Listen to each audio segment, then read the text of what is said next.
Hi. Hi. So ஏன் வந்து video போடலன்னு சொல்லிட்டு மெசேஜ் பண்ணியிருந்தாங்க, கமெண்ட்லாம் பண்ணியிருந்தாங்க. ஏன்னா இதில் வந்து ஒன்றுமே இல்லை, அதனால் வந்து பண்ணலை, அவ்வளோதான்.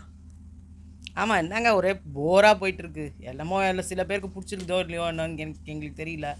பட் எதுவுமே நல்லா இல்லை, ஒரே செம்ம போர். நாங்கள் இதே வந்து போன வருஷம் வந்துட்டு தெலுங்கு பார்த்தோம், நல்லா இன்ட்ரெஸ்டிங்காக இருந்தது. அங்கே கொடுத்த டாஸ்க்கெல்லாம் நல்லா இருந்தது, வித்தியாசமான முயற்சியாக இருந்தது. இந்த வாட்டி பார்த்தீங்கன்னா இங்கே ஒன்றுமே இல்லை அதுக்குன்னு. டாஸ்கே இல்லை, சும்மா. அதாவது பிக் பாஸ் உள்ளே எப்படி வாய் உதார் விட்டு உட்காந்துருப்பாங்களோ அதே மாதிரியே இங்கேயும் வந்து செலெக்ஷன் பண்ணிகிட்டு இருக்காங்க. ஸோ இதில் வந்து 3 எபிசோடுங்க, 3 எபிசோடு 30 நிமிஷத்தில் நாங்கள் சொல்லிடுறோம். அதுக்கே சொல்கிறதுக்கு ஒன்றும் இல்லை, நாங்கள் தேவையே இல்லாமல் எக்ஸ்ட்ரா பேசுகிற பில்டப் தான் ஜாஸ்தியாக இருக்கும். எபிசோடு 9, அதாவது முந்தா நேற்று எபிசோடில் வந்து பார்த்தீங்கன்னா டான்ஸ் மேரத்தான்ற பேரில் ஒன்று வச்சாங்க. இதில் என்ன பண்ணிக்கிட்டாங்கன்னா, இவங்களாவே குரூப்பை 2 ஆக்கி, அந்த குரூப்புக்கு 2 பேரை வச்சு, அந்த குரூப்பில் வந்துட்டு 4 பேர் சிங்கிளாக ஆடணும், 2 பேர் ஆடணும், அப்புறமா வந்து 3 பேர் சேர்ந்து குரூப்பாக ஆடணும்னு சொல்லிட்டு என்னவோ பண்ணி அவங்க எல்லாரையும் ஆட வச்சாங்க. இதில் வேறு சாங்ஸ் வந்து பார்த்திங்கன்னா மையா கொடுத்தாங்க சோலோவாக ஆட சொல்லி. அப்போ நம்ம எக்ஸாசிஸ்ட் பண்ணுற நம்ம ஷோபா வந்து பயங்கரமாக ஆடினாங்க. ஆனால் மணிவண்ணன் வந்துட்டு அதுதான், அதாவது வந்து டான்ஸ் மேரத்தான்னா மோஸ்ட்டாக வந்து பப்ளிக் வந்து நல்லா ஆடுறவங்கள பிடிக்கும். ஆனால் இந்த மாயா வந்து ஒரு ட்ரெண்ட் செட் பண்ணி வச்சது தான் வந்து எப்படி வேணால் ஆடலாம் அப்படின்னு சொல்லிட்டு, அது வந்து ஒரு ரொம்ப கிளாசிக்கலான பாட்டையும் வந்து கண்ணாப்பினான்னு ஆடினாங்க. அது சில பேருக்கு என்டர்டெய்னிங்காக பட்டுச்சு, சில பேருக்கு அது ரொம்ப அஃபென்சிவாக பட்டுச்சு. ஸோ இப்படிலாம் இருந்துச்சு. ஸோ அந்த விதத்தில் வந்துட்டு இவர் மணிவண்ணன் நான் தான் மேலே வந்து அட்டென்ஷனை வர்றதுக்கு ட்ரெஸ் எல்லாத்தையும் கட்டி போட்டார். அண்ட் அதுதான் வந்து அவர் பண்ணது. ஆனால் அவர் நல்லா பண்ணார் அப்படின்னு சொல்லிட்டு அவங்க சொல்லிட்டாங்க. சில் ப்ரோ பாட்டு வந்தது, ஆஷா வந்தாங்க, என்னத்துக்கு அந்த பாலை ஆடினாங்கன்னே தெரில, என்னமோ ஆடினாங்க. அப்புறமா வந்து பிரியங்கா பால் இங்கேருந்து அங்கே குதிக்கிறாங்க, அங்கேருந்து இங்கே குதிக்கிறாங்க, நல்லாவே இல்லை. ஷாலாலா பாட்டுக்கு முனியம்மாவும் ஷமாவும் வந்தாங்க. முனியம்மாவை எதுக்கு அனுப்புனாங்க? எனக்கு நிறைய விஷயங்கள் என்னன்னா, இவங்க வந்துட்டு வேணும்னே வந்து எல்லாத்தையும் புகுத்துற மாதிரி இருக்கு. ஆமாம், நல்லா ஆடினாங்க, நீங்கள் நல்லா ஆடினீங்க, நீங்கள் சரியா இல்லை அப்படின்னு சொல்ல மாட்டாங்க. நல்லா தான் 2 பேருமே நல்லா ஆடினீங்க, 2 பேருமே ரொம்ப நல்லா ஆடினீங்க. இப்போ அதில் என்ன ஆயிடுதுன்னா, ஓவியா இதே மாதிரியே டிப்ளமேட்டிக்காக இருக்காங்க, மக்கள் மத்தியில் அவங்க வந்து சூப்பர், அவங்க யாரையும் மனசையும் எனக்கு பிடிச்சது என்ன, உங்களுக்கு பிடிச்சது எதை எடுத்தாலும் இதே டைலாக்கு கேட்டால் இங்கே எல்லாம் வந்து சண்டைக்கு வராங்க. நீங்கள் எப்படி இதை சொல்லலாம், நீங்கள் அப்படி சொல்லலாம், நாங்கள்ல ஊரே இப்படி தான் சொல்லுது. நான் என்ன தெரியுமா சொல்கிறேன், இந்த மாதிரி ஒரு ஷோக்கு ஜட்ஜஸே தேவையில்லை. நீங்கள் எதுவுமே ஜட்ஜ் பண்ணல, ஒன்று நீங்கள் அவங்கள ஹார்ஷாக திட்டுறீங்க, இல்லைன்னா டிப்ளமேட்டிக்காக இருக்கீங்க. ஒரு கன்ஸ்ட்ரக்டிவ் கிரிட்டிசிசமும் உங்களால் தர முடியல. இது இங்கே தப்பாக இருக்குது, இது கரெக்டாக இருக்குது, இது இப்படி பண்ணணும், இது இல்லை, ஒன்று விட்டா திட்டிக்கினே இருக்கிறாங்க. இல்லைன்னா ராஜு கலாய்ச்சினே இருப்பாரு. ராஜு வந்து கழுவி ஊற்ற வேண்டியது, ஆரி வந்து கலாய்ப்பார், ஆரி வந்து ஒரு மாதிரி கோபமாக பேசி அப்படி பேசுவார். ஓவியா வந்துட்டு எல்லாத்தையும் டைல்யூட் பண்ணி விட்டுருவாங்க. அவங்க இல்லை, அவங்க பிடிச்சிச்சு, ரொம்ப நல்லா பண்ணீங்க. அவங்க ஒரு விஷயம் நல்லா இந்த அப்படிலாம் இல்லை, எல்லாம் டோட்டலாக ஒரே மாதிரி ஜென்ரலாக. இவங்க ஜட்ஜா வரணும், ஃபஸ்ட்டு வரவே தேவையில்லை. அதை தான் நானும் சொல்கிறேன். ஒரு 3 பேரை கூப்பிட்டு அவங்க 3 பேர் மூஞ்சில சாணி பூசுறதுக்கு வராமலே இருந்திருக்கலாம். ஓவியா வந்து அங்கே கரெக்டாக அவங்க வந்தது, அவங்க ட்ரெஸ்ஸிங்க்கும் அதை வந்து அவங்களோட டேலண்ட் எல்லாம் எவ்வளோ காட்டலாம் அப்படின்றதுக்கு அவங்க வந்துருக்குறாங்க, அவ்வளோதான். என்ன டேலண்ட் அங்கே காமிச்சிட்டு, அதான் அந்த பாட்டெலாம் வரும்போது அவங்க உட்காந்து எடுத்துகிட்டு வந்து எக்ஸ்பிரஷன்ஸு, டான்ஸு, அப்படி ஏதோ பொழப்பு இல்லாதவங்களுக்கு பொழப்பு கொடுத்து வச்சிருக்காங்க இவங்கன்னு நாம சொல்லலாம், அவ்வளோதான். ஏன்னா இந்த 3 பேர் ஜட்ஜஸே தேவையில்லைன்னு ஆல்ரெடி சொன்னோம். ஸோ ஜட்ஜஸ் தேவையில்லாத ஒரு ஷோவுக்கு ஜட்ஜஸை போட்டு நம்ம உயிரை வாங்கிட்டு இருக்கிறாங்க, அவ்வளோதான். அப்புறமா வந்துட்டு குலேபா பாட்டு வந்துச்சு. அதில் வந்து இந்த கலீல் பாஷா அவரும் ஜேசனும் வந்தாங்க. பாஷா அங்கேயும் வந்து ஆட்டோ தான் ஓட்டின்னு இருந்தார். ஜேசன்றவர் வந்து ஏதோ ட்ரை பண்ணாதீங்கன்னு அங்கே குச்சார். அவர் வந்து ஹைட்டாக இருக்கிறதுனால அவர் கையை கால் ஆட்டினாலே பயங்கரமாக வந்து தெரியும், அதுதான். அப்புறமா வந்துட்டு அந்த பேர் என்ன, டுவோ, அந்த பேராக வந்தாங்க. நான் பாட்டு போட்டாங்க. இந்த அரவிந்தும் கரிஷ்மாவும் உட்காந்துக்கிட்டு அவர் தூக்கினே இருக்காரு, அவர் சும்மா அவங்கள. அவர் வந்து என்ன ட்ரை பண்ணுறாருன்னா, அவர் ஒரு ஹீரோவாகவும் அவங்க ஒரு ஹீரோயினாகவும் இந்த பிக் பாஸே வேணாம், பிக் பாஸ்குள்ளே போகிறதுக்கு முன்னாடி இவங்க 2 பேரும் ஹீரோயினாக புக் பண்ணி அடுத்த படத்தில் இவங்க தான் நடிக்க போகிற மாதிரி மனசுக்குள்ளே ஒரு ஃபிக்ஸ் ஆகிட்டாங்க. ரொம்ப அவர் பண்ணுறதெல்லாம் கேவலமாக இருக்குது. ஆக்சுவலாக ஒரு 2 சீசனாக வந்து இந்த லவ் கண்டென்ட்டை பெருசாக கொடுக்காம இருந்தாங்க. அது இல்லாமல் இப்போ இந்த பாரூக் அம்ருதீன்லாம் லவ் கண்டென்ட் கொடுக்கும்போது அது ஒரு மாதிரி பேக் ஃபயர் ஆச்சு. ஸோ அந்த மாதிரி இல்லாமல் கொஞ்சம் நார்மலாக போயிட்டு இருந்தது, என்னமோ அதுவும் வந்து புட்டுக்குச்சு. ஒன்றும் பண்ண முடியாது வேறு, அவ்வளோதான். அதுக்கப்புறமா வந்துட்டு சுகுமாரனும் அபிநயாவும் உட்காந்து அந்த பிரைவேட் பார்ட்டி பாட்டுக்கு ரொம்ப வல்கரா அவர் வந்து ட்ரை பண்ணணும்னு பார்த்துருக்காரு. ஏதோ ஓரளவுக்கு வந்து போய் என்னமோ வந்துருச்சு. அந்த பொண்ணு ரொம்ப அன்கம்ஃபர்டபுளாக இருக்குது, இவரும் வந்து ஒரு மாதிரி அன்கம்ஃபர்டபுளாக தான் பண்ணுறாரு. ஆமாம், இவங்க வாயில் இருக்கிறது அவங்க வாயில் போனோம், அவங்க வாயில் இருக்கிறது இவங்க வாயில் போனோம். அதாவது நீங்களாம் காமன் மேன் மாதிரியே இல்லை, அசிங்கமாக இருக்குது இவங்க பண்ணுறதெல்லாம். எல்லாம் ஆக்டர்ஸ் மாதிரி பண்ணுறீங்கங்க. அப்போ நீங்களாம் ஆக்டிங்லேருந்து வந்தது அப்படி பண்ணுறீங்களா? என்ன கர்மமோ தெரியல. நெக்ஸ்ட் வந்து அந்த தில்லானா தில்லானாக்கு வந்து ஜார்ஜும் ரஞ்சித்தும் ஆடினாங்க பாருங்க, சூப்பராக இருந்தது. அதாவது அதுதான் இவருக்கு ஒன்று சொன்னாலும் உருப்படியாக சொன்னார் நம்ம ராஜு பாய். பொம்பளைக்கும் கெமிஸ்ட்ரி நல்லா இருக்கு, ஆம்பளைக்கும் கெமிஸ்ட்ரி நல்லா இருக்கு. இந்த பொம்பளைக்கும் ஆம்பளைக்கும் பண்ண நீ என்ன பண்ண வந்த சுகுமாரன்? என்ன பண்ண வந்த நீ என்ன பண்ண வந்தனே தெரியல. நான் ஒரு நிமிஷம் பயந்துட்டேன். இல்லை சீரியஸாகவே அவர் சூப்பராக இருந்ததுங்க. அவங்க 2 பேருக்கும் க்ரீன் ஸ்டார் கொடுத்துருக்கலாம் கண்டிப்பாக. ஆனால் மணிவண்ணனுக்கு தூக்கி க்ரீன் ஸ்டாரை கொடுத்தாங்க. எனக்கு அது சுத்தமாக பிடிக்கல. ட்ரெஸ்ஸை கைட்டி போட்டாலே நீங்கள் கொடுத்துருவீங்களாங்க? ஒரு ஒரு அது எவ்வளோ ஒரு அசிங்கமான ஒரு விஷயம். அப்போ என்னால் காட்டி போட முடியும், உன்னால் காட்டி போட முடியாதுன்னு சொல்கிற மாதிரியா? என்னது இது? அந்த படத்துலேயே காரி துப்பின சீன் அது. அதை ரஜினி வந்துட்டு அந்த டான்ஸ் ஆடி ஜெயிக்க முடியலன்னொடனே ஒவ்வொரு ட்ரெஸ்ஸை அவுத்து போடுவார். அவங்களும் ட்ரெஸ் அவுத்து போடுவாங்க. தங்க மகன் ஒரு படம், அது ஒரு கேவலமான ஒரு படம். அது மாதிரியே இதில் கொண்டு வந்து சேர்த்து வச்சுருக்கீங்க. அதுக்கு நீங்கள் அங்கீகாரம் கொடுத்து க்ரீன் ஸ்டார்லாம் கொடுக்குறாங்க பாருங்க, அது இன்னும் மோசம். நான் எனக்கு தெரிஞ்சு இவங்க ரஞ்சித் அண்ட் சுகுமார், இது ரஞ்சித் அண்ட் ஜார்ஜ் சூப்பராக இருந்துச்சு. இதில் ஜார்ஜுக்கு மட்டும் கொடுத்தாங்க, ரஞ்சித்துக்கு கொடுக்கல. இப்போ ஜார்ஜ் வந்து பொம்பளை மாதிரி பண்ணாரு, ரஞ்சித் அங்க இது ரஜினி மாதிரி பண்ணாருங்க. இங்கே இருக்கிற யாருமே அந்த ஹீரோ மாதிரி பண்ணணும் இல்லை அந்த ஹுக் ஸ்டெப் போடணும்னே நினைக்கல. அவங்க மனசுக்கு என்ன தோணுதோ அதான் செய்வாங்க. அப்புறமா வந்து இந்த பிரைவேட் பார்ட்டி பாட்டிலையும் வந்துட்டு திவ்யாவும் சரண்யாவும் ஆடினாங்க, சூப்பராக இருந்துச்சு. லைக் இவங்க அளவுக்கு இல்லைனாலும் இந்த சுகுமாரன் அபிநயாவுக்கு ஐயோயோ பரவாயில்ல, எவ்வளவோ பரவாயில்ல அப்படின்ற மாதிரி இருந்துச்சு. அப்புறமா வந்து மனசிலாயோ பாட்டை போட்டு குரூப் டான்ஸ் ஆட சொன்னால் இந்த பேபி அவங்க குரூப், எங்கள் பேபி அவங்க ஆடவும் மாட்டுறாங்க. அவங்க நல்லா பேசினாங்க, கேட்கவும் மாட்டுறாங்கன்ற மாதிரி. அவங்க இப்போ எதுவுமே பண்ணல, சுத்த ஜீரோவாக இருக்காங்க. ஆனால் கோவம் மட்டும் வருது அவங்கள. சரியா நீங்கள் ஒன்றும் பண்ணலனா, எனக்கு உடம்பே சரியில்லை, எங்கள் ஆயாவுக்கு உடம்பு சரியில்லாமல் போச்சு, நான் ஒரு ஸ்கூலுக்கு லீவ் போட்டு வந்தேன்ற மாதிரி பேசிகிட்டு இருக்காங்க. அவங்க ஃபஸ்ட்டு வாட்டி வந்தப்போ எங்களாம் ரொம்ப இம்ப்ரெஸ் பண்ணி எல்லாம் எங்களுக்கு ரொம்ப பிடிச்சி போயிருந்தது. ஆனால் நான் இப்பயும் சொல்கிறேன், முனியம்மாவுக்கு நீங்கள் அவ்வளோ இது ஹைப்பு கொடுக்கும்போது நீங்கள் பேபிக்கு ஹைப்பு கொடுக்கலாம். ஏன்னா கூப்பிட்டு முனியம்மா நீங்கள் ஆட முடியும், உங்களால் நல்லா பண்ண முடியும், நீங்கள் எனக்கு பிடிச்சிருக்கு, உடனே நீங்கள் ரொம்ப இன்னசென்ட்டாக பண்ணுறீங்க, இதுக்கு முன்னாடி டான்ஸ் ஆடிங்களா? ஆடல, இன்னைக்கு ஆடுறது பார்த்து உங்கள் புரிசு உங்க கூட ஆடுவார் அப்படின்லாம் இல்லாத. முனியம்மா வேஸ்ட்டு. வேணும்னே நீங்கள் அவங்களுக்கு ஸ்க்ரீன் ப்ரெசன்ஸ் கொடுக்குறீங்க. அவங்களும் பேபியும் ஒரே கேட்டகரி, இவங்கள விட பேபி கொஞ்சம் பரவாயில்லையே, எனக்கு தெரில. அடுத்து வந்து இந்த சம்யுக்தா குரூப், அவங்க ஹுக் ஸ்டெப்பை அங்கே உட்காந்து ப்ராக்டிஸ் பண்ணாங்க, வந்து ஒருத்தரும் ஹுக் ஸ்டெப் போடலை. என்னது இது, தண்டமாக இருக்குது. அப்புறமா பார்த்தா ராஜு வந்து சொல்கிறாரு, நான் கமெண்ட்ஸ்லாம் காயப்படுத்துறதுக்கு இல்லை, ஸ்போர்ட்டிவாக எடுத்துக்கிறதுக்கு. என்னமோ எல்லாம் லூஸ் தரமாக இருந்தது. ரெட் ஸ்டாருக்கு வந்து பார்த்தீங்கன்னா தடீஸ்வரனுக்கு கொடுத்தாங்க ரெட் ஸ்டார். அவங்களுக்கு ஆக்சுவலாக பார்த்தோன்னா அங்கே பல பேருக்கு ரெட் ஸ்டார் கொடுத்து அன்றைக்கே வெளில அனுப்புற வேண்டிய கேஸ் தான் நிறைய. இல்லை, இந்த டான்ஸில் தடீஸ்வரன் நல்லா பண்ணலை, ஸோ அவர் கொடுத்ததில் எனக்கும் ஒன்றும் தப்பாக படலை. கரிஷ்மாவுக்கு கொடுத்தாங்க, ஐ மோர் தேன் ஹாப்பி. ஆனால் என்னென்னா எம்சி அரவிந்துக்கும் சேர்த்து கொடுத்துருக்கணும்.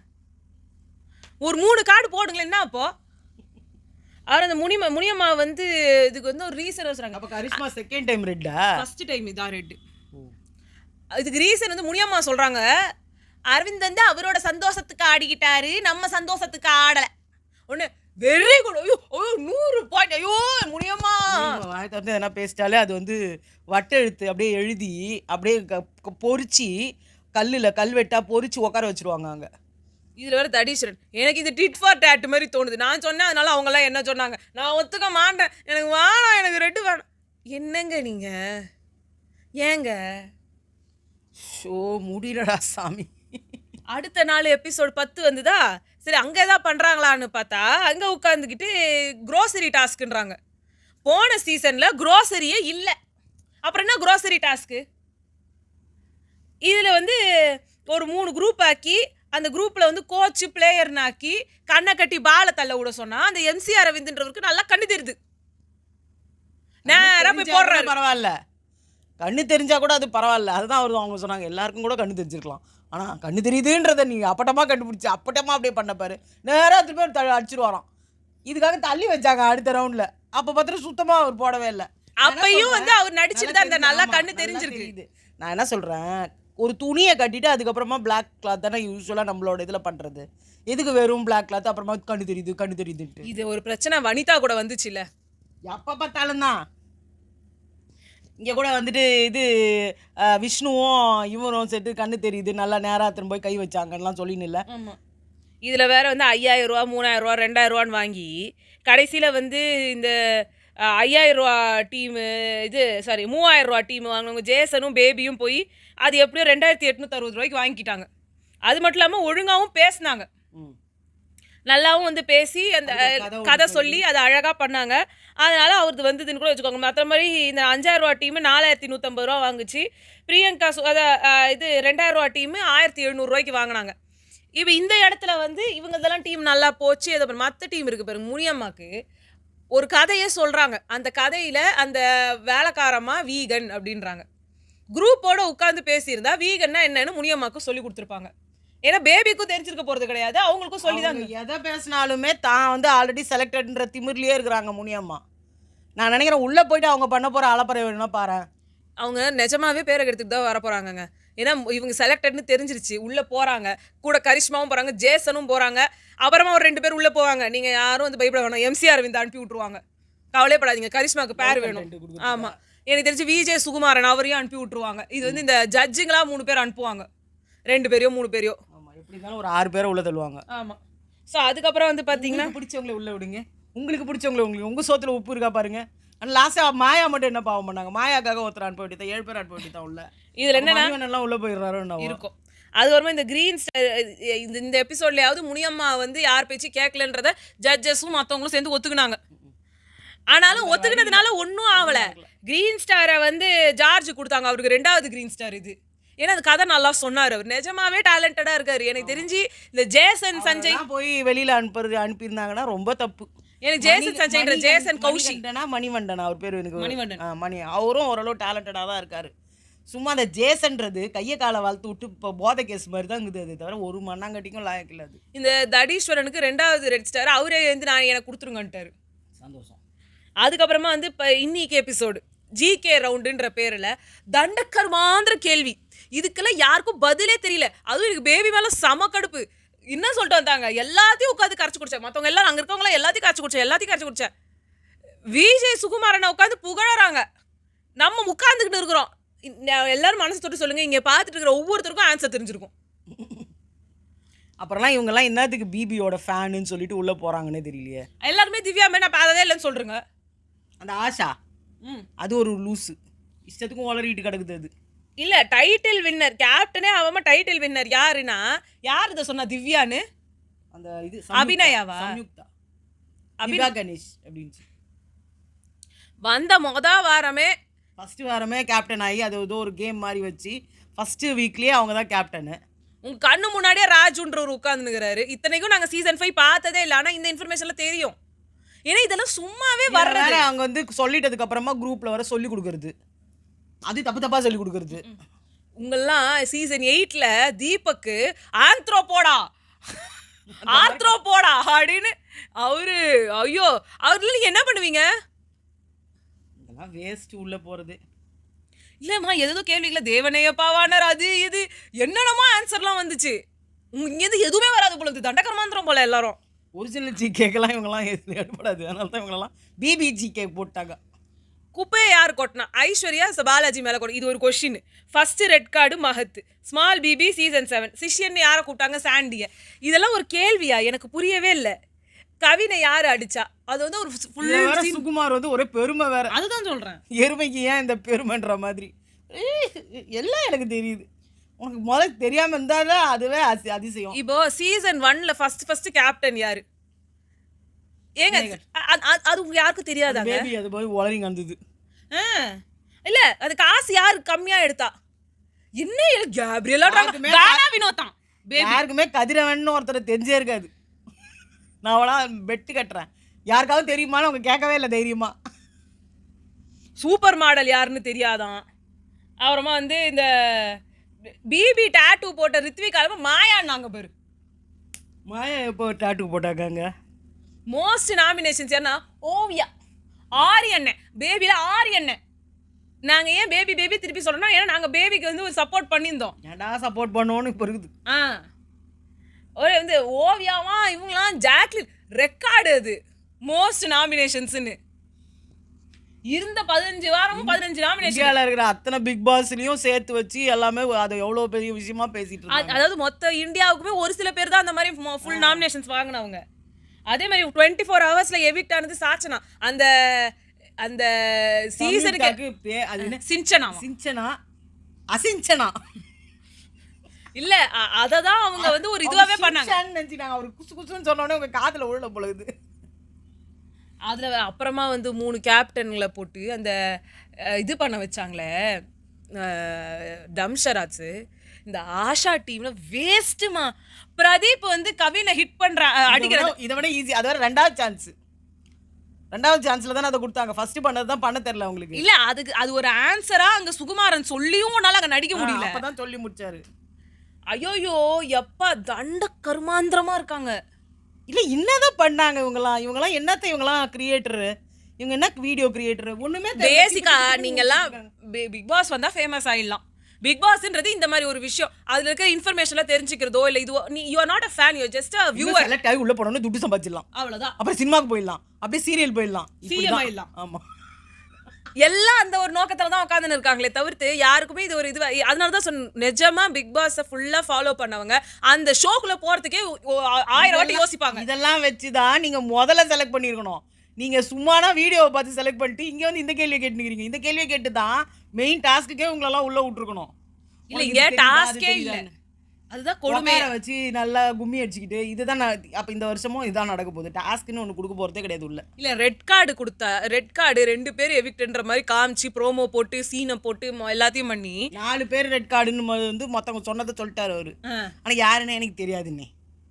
அது இல்ல, இப்ப ரெட் கார்டு கொடுத்து அனுப்புறோம்னாங்கல்ல 2 பேரை. நான் பேபியை சேவ் பண்றேன், வெங்கடேஷையும் திவ்யாவையும் அனுப்புறோம் சொல்லி கடைசியில டேஞ்சர் சோனம். உங்க டேஞ்சர் சோனம் எங்களுக்கு தெரியாதாங்க? கடைசி வரைக்கும் இழுத்துட்டு போறீங்க. இப்போ இங்க இருக்கிறவங்க எல்லாம் இந்த செலக்ட் ஆகி வந்த 50 பேருக்கு அவங்க லைஃப் டைமுக்கு தேவையான ஒரு அளவுக்கான பாப்புலாரிட்டி வந்துருது, கிடைச்சிரும், பேரு தெரிஞ்சிரும் எல்லாருக்கும். இதை நீங்க அதாவது இதுவே வந்துட்டு உங்களுக்கு பாதி கிணறு தாண்டின மாதிரி. ஆமா, அதுக்கப்புறம் உள்ள போய் உங்களை வச்சிருக்க போறாங்களா துரத்த போறாங்களான்லாம் தெரியாது ஜனங்க. அதுக்கு இவங்க ஏதாவது அஷூரன்ஸ் கொடுத்து தான் அனுப்பியிருப்பாங்க அந்த 3 பேருக்கும். நாங்கள் இத்தனை வாரம் உங்களை வச்சுன்னு இருப்போம் உங்களை அப்படி இப்படின்னு சொல்லிட்டு. அதனால் இது வந்து ஒரு கண் துடைப்பாக தான் இருக்குது. இந்த மொத்தத்தில் எங்களுக்கு பிடிக்கல. ஏதோ ரிவ்யூ பண்ணணுமேன்னு பார்க்குற மாதிரி இருக்குது. அது நான் உட்காந்து நிறைய பார்க்கறது கிடையாது. ஏன்னா இல்லை 1 மணி நேரம் அந்த ஷோவில் தண்டகர்மாந்திரத்துக்கு இன்ட்ரடக்ஷனே ஆரம்பிச்சிடும். ஏன்னா ஸ்டார்டிங்கில் வந்துட்டு என்ன நடக்கும் நல்லது என்னன்னு சொல்லி பார்க்கலாம். முன்னாடியே போட்டுறதுனால நாங்க ஃபுல்லா ஆட் எல்லாம் தள்ளி விட்டுட்டு மத்த இதெல்லாம் தள்ளி விட்டு எங்களால எவ்வளவு முடியுமோ தள்ளி பாத்துறோம். 15-20 நிமிஷத்துக்குள்ள உன்னால பாத்திர முடியுது. ஆமா, இதுல இன்னொரு விஷயம் என்னன்னா, இதுல என்ன நடக்க போகுது அப்படின்ற ப்ரிவ்யூ ஒன்று போட்டு அப்புறமா மாயா உள்ள வந்து இன்ட்ரடக்ஷன் கொடுத்து ஒரு பாட்டை பாடி ஜட்ஜஸை இன்ட்ரடியூஸ் பண்ணி இதுக்கே வந்து 5 நிமிஷத்தை எடுத்துடுறாங்க. அப்புறம் அந்த கண்டஸ்டன்ஸ் எல்லாம் உள்ள கூப்பிட்டு உட்கார வச்சு பார்க்க வேண்டிய வேலை இல்லை. ஆமா, ஸோ இப்போ ஃபைனலாக எங்களுக்கு தெரிஞ்சு எல்லாருக்கும் தெரிஞ்சிருக்கோங்க. எங்களுக்கு தெரிஞ்சது இல்லை, ஃபைனலாக போனவங்க 3 பேர். அதில் ஃபஸ்ட்டு முனியாமாவுக்கு அடுத்து கரிஸ்மாவுக்கு அடுத்து ஜாசன் ஜேசன். அவர் வளர்ந்தவர் ஒருத்தருக்கிறார் பாருங்க. அவர் என்ன 6 அடியோ 7 அடியோ தெரில. அவர் கிக் பாக்ஸிங் உள்ளே போய் எத்தனை பேர் குத்த போகிறான்னு தெரியாது எனக்கு. இவங்க பண்ணுறதெல்லாம் பார்த்து இந்த தீம் கார்னிவல்னு வேற சொல்லிட்டு இதில் வேற ஒட்டிக்கிச்சின்னு ஒரு பாட்டை போட்டு ஏதோ சச்சு மதுராசி அவர் கூட வந்து வச்சு ஒரு பாட்டு வேற ரிலீஸ் பண்ண போகிறாங்களாம் இந்த சீசனுக்கு. இதெல்லாம் வச்சு பார்க்கும்போது இந்த சீசனில் வந்துட்டு டாஸ்க்கு மட்டமாக இருக்க போகுதுன்னு தெரியுது. வெறும் வந்து நீங்க ஏன் அவங்களை நாமினேட் பண்ண, இந்த வீட்டில் ஏன் அவங்க இருக்கக்கூடாதுன்னு சொல்லுங்க, அவங்கள ஏன் இந்த வீட்டை விட்டு துரத்தணும்னு சொல்லுங்க, மக்கள் ஏன் அவங்களை எவிக் பண்ணணும்னு சொல்லுங்க, மக்கள் ஏன் ஓட்டு போடக்கூடாதுன்னு சொல்லுங்க. திருப்பி ஒரே ஏன் இந்த பிக் பாஸை பார்த்து தொலையணும்னு சொல்லுங்க, ஏன் பார்க்காம டிவியை மூடிட்டா என்னன்னு சொல்லுங்க, இப்படியே சொல்லுங்க. இப்போ நம்ம வந்து இதை சொல்றோம்ல, ஏன் ரிவ்யூ பண்ணணும்னு சொல்லுங்க. இல்ல இப்போ வந்து நாங்க இதெல்லாம் சொல்றோம்ல, உடனே வந்து ஒரு கும்பல்ல வருவாங்க, பண்ணாத உன்னை யாரு பண்ண சொன்னான், 100 நாள் வேலை திட்டம், உனக்கு துட்டு கிடைக்குது நீ பண்ற. அஃப்கோர்ஸ் எங்களுக்கு துட்டு கிடைக்குது, அதுக்கு தான் நாங்க பண்றோம். என்னன்னா அவங்களெல்லாம் விட எங்களுக்கு கம்மியா தான் துட்டு கிடைக்குதுன்றதுனால நீங்க எங்களை சொல்லி ஒரு பிரயோஜனமும் இல்லை. நீங்க எங்களோட சேனலே போய் பாருங்க. பிக் பாஸை தவிர நாங்க வேற ஏதாவது போடுறோமா? அவங்க சோறு போடுறாங்க, அப்புறமா வந்து ஷாப்பிங் பண்ணுறாங்க, அப்புறமா கல்யாணத்துக்கு வந்ததுன்னா நிச்சயதார்த்தத்தில் ஆரம்பித்து லாஸ்ட்டாக அவங்க வளகாப்பு வந்து அவங்களுக்கு குழந்தை பிறக்கிற வரைக்கும் வீடியோ போடுறாங்க. எல்லாம் பண்ணிகிட்டு இருக்கிறாங்க. எங்களோட இதில் நாங்கள் பிக் பாஸ் தவிர வேறு ஏதோ போடுறதும் கிடையாது, அது போட்டாலும் நீங்கள் யாரும் பார்க்குறதும் கிடையாது. நாங்கள் வேற போடுறதுனா கூட ஒரு சமூக அக்கறை இருக்கிற ஏதோ ஒரு விஷயத்தெல்லாம் தான் பேசி போடுறோம். இல்லைன்னா நாங்கள் வந்து ஒரு ஃபன் கண்டென்ட் ஏதாவது ட்ரை பண்ணோம், அதை நீங்கள் யாரும் பார்க்க போகிறது கிடையாது. ஸோ எங்களுக்கு வந்து பேசிக்காக வந்து இதில் தான் சம்பாதிக்கணும், இப்படி தான் சம்பாதிக்கணும் அப்படிலாம் இருந்ததுன்னா எப்படியோ போடலாம் நாங்களும் கண்டென்ட்டை. எங்களுக்கு என்ன பிடிச்சிருக்கோ அதை நாங்கள் செய்கிறோம், அதை எங்களை பிடிச்சவங்க பார்க்குறாங்க, அவ்வளோதான் வித்தியாசம். இதில் நீங்கள் பேசிட்டு போகிறதுனால உங்களுக்கு என்ன, அதனால் எதனா உங்களுக்கு பெனிஃபிட் கிடச்சதுன்னா நீங்களும் பரவாயில்ல பேசுங்க, இன்னும் கூட ஒரு 10 வாட்டி பேசுங்க. நான் இன்னும் சொல்கிறேன், யாரெல்லாம் இதெல்லாம் வந்து நாங்கள் பேசுகிற தாட்ஸ் தப்புன்னு நினைக்கிறீங்களோ நீங்களும் ஒரு சேனல் ஆரம்பித்து பேசுங்க. இது ஒரு ஃப்ரீயான ஒரு வேர்ல்டு, உங்களுக்கு ஸ்பீச் ரைட் டு ஸ்பீச் இருக்குது, நீங்கள் பேசுங்க. யாருக்கும் காம்படிஷன் கிடையாது. இதே ப்ரோக்ராமுக்கு இன்றைக்கே கூட நீங்கள் ஆரம்பித்து இப்போயே கூட ஸ்டார்ட் பண்ணால் இப்போ வரப்போகிற பிக் பாஸுக்கு நீங்கள் பேசலாம். ஆனால் எதுக்கு நீங்கள் இங்கே வந்து உங்கள் வன்மத்தை கொட்டிக்கிறீங்கன்னு எங்களுக்கு புரியும். ஆனால் நல்லா ஜாலியாக இருக்குதுங்க. நிறைய கமெண்ட் போடுங்க, அந்த மாதிரிலாம் நிறைய போடுங்க. ஏன்னா ஒரே மாதிரி கமெண்ட்லாம் பார்த்துட்டு ஹாய் அம்மா இல்லை எப்படி இருக்கீங்க, நல்லா இருக்கீங்களா, அதெல்லாம் எங்களோட பிடிச்சவங்க போடுறாங்க. அது எங்களுக்கு ரொம்ப நெக்ஸ்ட் அதாவது எங்களுக்கு ஹார்ட் ஃபெல்ட்டாக இருக்கிறதுனால அது ரொம்ப ரசித்து படிக்கிறோம். இருந்தாலும் எல்லாத்துலேயும் ஒரு சுவாரஸ்யம் வேணும்ல, அந்த சுவாரஸ்யத்துக்கு நீங்கள் போடுறீங்க. இல்லை நான் முன்னாடிலாம் இந்த மாதிரி கமெண்ட்ஸ்க்குலாம் ரியாக்டே பண்ண மாட்டேன். பட் இப்போலாம் எனக்கே வந்து ரொம்ப பிடிச்சி நானும் வந்து, ஏன்னா எனக்கும் இந்த மாதிரிலாம் கவுண்டர் தோணும். அவங்க வந்து அப்போல்லாம் நம்மளுக்கு கவுண்டர் போடணும். நான் இவன் என்ன நினைப்பா, அதெல்லாம் போட்டால் தப்பாக நினைப்பாங்களோ, இவங்க ஏதாவது தப்பாக நினைப்பாங்களோ, மற்றவங்களாம் தப்பாக நினைப்பாங்களோ. இப்போ யார் தப்பாக நினச்சா யாருக்கு என்ன, போடு, நம்மளுக்கு என்ன, அவங்க மனசுக்கு தோன்றதை பேசுகிறாங்க, நமக்கு மனசு தோன்றதை நம்ம பேசுவோம், அவ்வளோதான். என்னன்னா நாங்கள் கண்ணியமாக பேசுவோம். நீங்கள் காசு கொடுத்து பார்க்குற அவங்க வந்து கேவலமாக பேசுகிறாங்கன்னா நீங்கள் அவங்கள என்ன வேணால் கேவலமாக பேசிக்கலாம். அவங்களையுமே ஒரு கட்டத்துக்கு மேலே நீங்கள் கண்ணியத்தை மீறினா நாங்களே ஸ்டாப் பண்ணுவோம். ஏன்னா அவங்களுக்கும் லைஃப் இருக்குது, இந்த ஷோ தான் அவங்களோட மொத்தமும் கிடையாது. நாங்கள் சொல்கிறவங்க லூஸ்தனமாக பண்ணுறாங்க, மட்டமாக பண்ணுறாங்க, தண்டக்கர்மாந்திரமாக பண்ணுறாங்கன்றதே உங்களுக்கு ஹர்ட் ஆகுது. ஆனால் நீங்கள் மற்றவங்கள சொல்கிற வார்த்தைகள்லாம் வந்து இதுக்கும் மேலே இருக்கும். இத்தனைக்கும் உங்களுக்கும் எங்களுக்குமான கனெக்ஷன் இந்த யூடியூப்பில் ஃப்ரீயாக நீங்கள் பார்க்குற வீடியோ. ஆனால் நீங்கள் உங்களுக்கான கனெக்ஷன் காசு கொடுத்து சப்ஸ்கிரிப்ஷனில் பார்க்குறீங்க. நம்மளும் காசு கொடுத்து தானே சப்ஸ்கிரிப்ஷன் வாங்கி அதை பார்த்து அதை ரிவ்யூ பண்ணி அதை உட்காந்து பொறுமையாக வீடியோ எடுத்து அந்த வீடியோக்கு அப்புறமா வந்து அப்லோட் பண்ணி அதை என்னென்ன செய்ய முடியுமோ எல்லாத்தையும் செஞ்சு நம்ம போடுறோம். அதுக்கும் நம்ம ஒரு உழைப்பு போடுறோம். இல்லை நான் என்ன சொல்கிறேன்னா, உங்களுக்கு காசு கொடுத்து பார்க்குற ஒருத்தரை திட்டுறதுக்கு உங்களுக்கு ரைட்ஸ் இருக்குது. ஃப்ரீயாக எங்களை பார்த்துக்கிறீங்க, எங்களை திட்ட போகிறீங்களே. ஏதோ ஆசைப்படுறாங்க, திட்டிட்டு போட்ட விடு. ஓகே, எங்களுக்கு வந்து நான் சொல்லியிருந்தேன் நாங்கள் ஒரு பிஸ்னஸ் ஆரம்பிச்சிருக்கோன்னு சொல்லி. அந்த பிஸ்னஸில் வந்து நான் அன்றைக்கே வந்து ஒரு பூ மாதிரி போட்டிருந்தேன். ஸோ அதான் எங்களோட பிஸ்னஸும். வீடியோ கொஞ்சம் சின்னதாக வந்து நாங்கள் முடிச்சிட்டோன்றதுனால நான் இதை வந்து சொல்கிறேன். நாங்கள் வந்து ஒரு பிஸ்னஸ் ஆரம்பிச்சிருக்கோம், ரொம்ப சின்ன லெவலில் நாங்களே பண்ணி நாங்களே விற்று நாங்களே பண்ணிக்கிட்டு இருக்கோம். காட்டவா எடுத்து காட்டலாம். ஸோ இதுதான் எங்கள் பிஸ்னஸ். இந்த டப்பாவில் இருக்கிற இந்த பூ தான் எங்கள் பிஸ்னஸ்ஸு.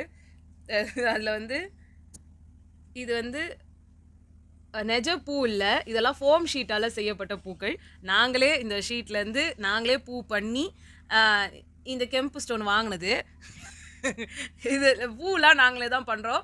இது வந்து ஒரு ஹேர் பின் யூபின். இதை வந்து நீங்கள் நார்மலாக உங்கள் கொண்டையில் போட்டுக்கலாம். நான் சும்மா இங்கே போட்டு காட்டுறேன். இப்படி நீங்கள் போட்டுக்கிட்டிங்கன்னா அது ஒரு பார்க்க ஒரு அழகாக ஒரு லுக்காக வந்து இருக்கும்.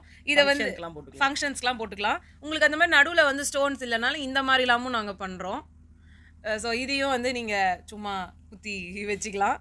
ஒரு நல்லா ஒரு கொண்டை மாதிரி போட்டுக்கிட்டிங்கன்னா அதிலலாம் வந்து இதெல்லாம் போட்டால் நல்லாயிருக்கும்.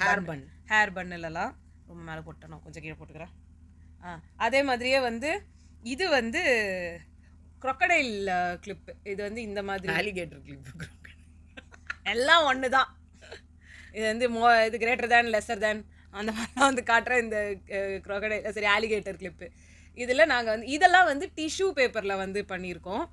ஸோ டிஷ்யூ பேப்பரில் கெம்ஸ்டோன் ஒட்டி இது ஒரு இது. இந்த மாதிரி பூக்களில் ஃபோம் ஷீட்ஸை வச்சு மல்லிப்பூக்கள், அதுக்கப்புறமா வந்துட்டு கனகாம்பரம், ரோஜா எல்லாமே செய்யலாம். இப்போ தான் நாங்கள் ஸ்டார்ட் பண்ணியிருக்கோம் அதை நியூவாக. ஆமாம், இது வந்து ஆக்சுவலாக ஒரு ஆர்டரு. ஆமாம், இது வந்து ஆர்டர் மொத்தமாக. இது வந்து நிறைய செஞ்சு அது வந்து ஆர்டர் வந்து நாங்கள் அனுப்பி, இதோட நாங்கள் ஒரு 3 ஆர்டர், 2 ஆர்டர் அனுப்பியிருக்கோம். இது 3வது ஆர்டரு செஞ்சு ஆர்டர் இருக்குது. ஆமாம், மொத்தம் 5 ஆர்டர் வந்திருக்கு எங்களுக்கு. ஸோ அந்த ஆர்டர் எல்லாத்தையுமே வந்து முடித்து அது வந்து கொடுத்துடணும் அப்படின்னு வந்து இருக்குது. நீங்களும் வந்து எங்ககிட்டேருந்து ஆர்டர் பண்ணலாம். நாங்கள் இது வரைக்கும் இதெல்லாம் வந்து பெருசாக பண்ணது கிடையாது. பட் இது இந்த பிஸ்னஸை வந்து ரொம்ப மும்முரமாக நாங்கள் வந்து பண்ணிகிட்டு இருக்கோம். இதெல்லாம் ஹேண்ட்மேடு தான். ஸோ இதில் மிஸ்டேக்ஸ் எல்லாமும் இருக்கலாம். But to the most perfection எங்களால் எவ்வளோ பண்ண முடியுமோ அவ்வளோ நாங்கள் பண்ணியிருக்கோம். இன்னும் நிறைய டிசைன்ஸ் இருக்குது இதுலேயே வந்து ஹேர் பேண்டு பண்ணுறோம். அப்புறமா வந்து மல்லிப்பூ வந்து அப்படியே வந்து வச்சோன்னா எப்படி இருக்கும் அந்த மல்லிப்பூ கட்டி அதை வந்து அப்படியே கூந்தலுக்கு ஃபுல்லாக வந்து வைக்கிற மாதிரி கிளிப்பு மாதிரி அது வைக்கலாம். அரை முழம் சொல்லி எப்படி நம்ம வந்து யூஸ்வலாக விற்பாங்க இல்லைங்களா கடைங்கள்லாம், அரை முழம் 1 முழம் 3/4 முழம் இந்த மாதிரிலாம் விற்பாங்க இல்லைங்களா, அது மாதிரி நாங்கள் 8 இன்ச்சஸ் 16 இன்ச்சஸ் அந்த மாதிரி வந்து நடுவில் ஒரு கிளிப்பை ஒன்று ப்ரொவைட் பண்ணிவிட்டு நீங்கள் அப்படியே அதை தலையில் குத்திக்கலாம். அது வந்து உங்களுக்கு இது மெயினாக இது என்னென்னா உங்களுக்கு கசங்காது. ஃபஸ்ட்டு இதோட மெயின் பர்பஸ் நீ வேணால் கசக்கி காட்டு. அந்த அந்த ஃப்ளவர் வந்து உங்களுக்கு கசங்காது. நீங்கள் எவ்வளோ அமுக்கி பிடிச்சி எல்லாத்தையும் போட்டு அமுக்குனாலும் திரும்ப அது it will come to that own shape. First shape அந்த என்ன பண்ணியிருக்கோமோ நம்ம திரும்ப அதே ஷேப்க்கு அது வந்துடும். அதுக்கப்புறம் பார்த்திங்கன்னா உங்களுக்கு வாஷபிள். இது வந்து டியூரபிள், வாஷபிள், லாங் லாஸ்டிங். இப்போ வந்து நீங்கள் வந்து அழுக்காயிடுச்சு, எங்கேயோ போயிட்டு வந்துட்டீங்க, அழுக்காயிடுச்சு, நீங்கள் ஒரு சோப்பு வாட்டர் போட்டு அதில் வச்சு 2 அலசி அப்படியே கொஞ்சம் நேரத்தில் காய வச்சிங்கன்னா அது காஞ்சிரும். அந்த மாதிரி நாங்கள் வந்து இது வந்து வாட்டர் ப்ரூஃபு. ஸோ நிறைய விஷயங்களுக்கு இது முக்கியமாக இது வந்து எப்படின்னா நம்ம ஊருங்களில் பூ கிடைக்குது, பட் ஃபாரினில் இருக்கவங்களுக்குலாம் பூ கிடைக்கிறதே ரொம்ப கஷ்டம். இது மெயினாக வந்து ஆஸ்திரேலியா, கேனடா, அப்புறமா யூஎஸ்ஸு, துபாய், மலேசியா, சிங்கப்பூர் இவங்கெல்லாம் வந்துட்டு ரொம்ப விரும்பி வாங்குறாங்க. அவங்கலாம் வந்துட்டு இதை வந்து அப்படியே சரசரமாக வாங்குறாங்க. அது மட்டும் இன்னொன்று வந்து சில பேர் வந்து காஸ்ட் எஃபிஷியண்ட்டாக பார்ப்பாங்க. லைக் பூ வந்து வச்சுக்க பிடிக்கும், ஆனால் வந்து பூவை வாங்கி கட்டின பூ வந்து ரொம்ப காஸ்ட்லியாக இருக்குன்னு சொல்லிட்டு பூ உதிரியாக வாங்கிப்பாங்க. அதை கட்டணும்னு பார்க்கும்போது டைம் கிடைக்காது, அது கட்ட தெரியாது நிறைய பேருக்கு. இதை நீங்கள் இந்த மாதிரிலாம் வாங்கிக்கிட்டீங்கன்னா உங்களுக்கு எந்த மாதிரி வைக்கணுமோ அப்படி. ஏன்னா இப்போ நீங்கள் பூ வாங்குறீங்க அப்படின்னா அந்த பண்ணை சுற்றி வைக்கிறதோ இல்லை இப்படி தான் பண்ண முடியும். அந்த ஒரு ஸ்டைலில் வச்சிங்கன்னா அது சாயந்தரம் வாடி போயிடுங்க. அண்ட் அந்த ஒரு ஸ்டைல் தான் இருக்கும். இதில் நீங்கள் எக்கச்சக்க ஸ்டைலில் வாங்கிக்கலாம். ஒன்ஸ் நீங்கள் வாங்கிட்டீங்கன்னா எவ்வளோ நாளைக்கு வேணால் யூஸ் பண்ணிக்கலாம். இதில் மறுபடியும் வந்து இது வந்து ஐயோ அழுக்காயிடுச்சு, நம்ம யூஸில் தான் இருக்குது, நம்ம அதை ரொம்ப அழுக்கு பண்ணிட்டோம் அப்படின்னா இதுவும் அழுக்கு பிடிச்சிருந்தா நீங்கள் வாஷ் பண்ணணும். ஆனால் இது எல்லாமே வந்து ஒரு பயோடிகிரேடபிளான விஷயன்றதுனால ஒரு குறிப்பிட்ட வாஷ் வரைக்கும் தான் இதுவும் தாங்கும். அதுக்கு மேலே நீங்கள் வாஷ் பண்ணிங்கன்னா இதுவும் போயிடும். அதான் சில பேர் சொல்லுவாங்க அது அப்படின்னு. அதான் வந்து எல்லாமே அதில் ஒரு கம்மெல்லாம் வச்சு தான் நம்ம யூஸ் பண்ணுறோம். அது கம்முனா கொஞ்சம் காஸ்ட்லி கம்மு, எதுவுமே அந்த ஆர்டினரியாக நம்ம கம்மு கிடையாது. இதில் யூஸ் பண்ணுற ஃபோம் மெட்டீரியலும் ரொம்ப இம்போர்ட்டட் மெட்டீரியல். எதுவும் வந்து சும்மா அசால்ட்டாக இப்போ இது ரோட்டில் வாங்கி அப்படி பண்ணிடுறது கிடையாது. இது உங்களுக்கு கிடைக்கவும் கிடைக்காது. நீங்கள் வந்து இதெல்லாம் வந்துட்டு நம்ம ஆன்லைனில் போய் ஆர்டர் பண்ணி இதுக்காக இப்போ இடத்த தேடி நம்ம போட்டு அப்படி தான் வருது. இது எதுவுமே வந்து எல்லாமே வர்றதெல்லாம் பார்த்திங்கன்னா ஏதோ சம் யூஏஇ கண்ட்ரீஸ்லேருந்து வருது, அங்கேருந்து தான் இம்போர்ட் ஆகுது இந்த மெட்டீரியல்லாம். ஸோ இந்த மெட்டீரியல் நல்லா இருக்குது. அந்த கெம்ப் ஸ்டோன் கூட பார்த்திங்கன்னா நல்ல ஸ்டோன்ஸாக தான் பார்த்து நாங்கள் வாங்கி அதை இது பண்ணுறோம். புரியுதுங்களா? அதனால் உங்களுக்கு இஷ்டம் இருந்ததுன்னா நீங்கள் வந்து இன்ஸ்டாகிராம் பேஜ் கூட எங்களோட டேக் பண்ணுறோம். நீங்கள் அதில் மெசேஜ் பண்ணிங்கன்னா பூவும் பொண்ணும். ஆமாம், அந்த இன்ஸ்டாகிராம் பேஜில் போய்ட்டு நீங்கள் வந்து எங்களுக்கு மெசேஜ் பண்ணிங்கன்னா உங்களுக்கு சப்போஸ் என்ன ஆர்டர் வேணும் நாங்கள் அதில் உங்களுக்கு கேட்டிங்கன்னா உங்களுக்கு என்னென்ன மாதிரிலாம் உங்களுக்கு டிசைன்ஸ் இருக்குது அப்படி இன்னும் நிறைய இருக்குது. அதெல்லாம் டைம் ஆகும் காமிச்சிட்டு இருந்தால் நீங்கள் அதில் கேட்டிங்கன்னா நாங்கள் உங்களுக்கு வந்து கூட போடுறோம், நீங்கள் சொல்லுங்கள். ஆமாம், இன்னும் நிறைய இருக்குங்க. இன்னும் சம்பங்கி பூ, அப்புறமா வந்துட்டு நிறைய விதவிதம் பண்ணி காட்டுறோம். ஓகே, நம்ம வந்து அடுத்த வீடியோவில் சந்திக்கிறோம். பாய் பாய் பாய்.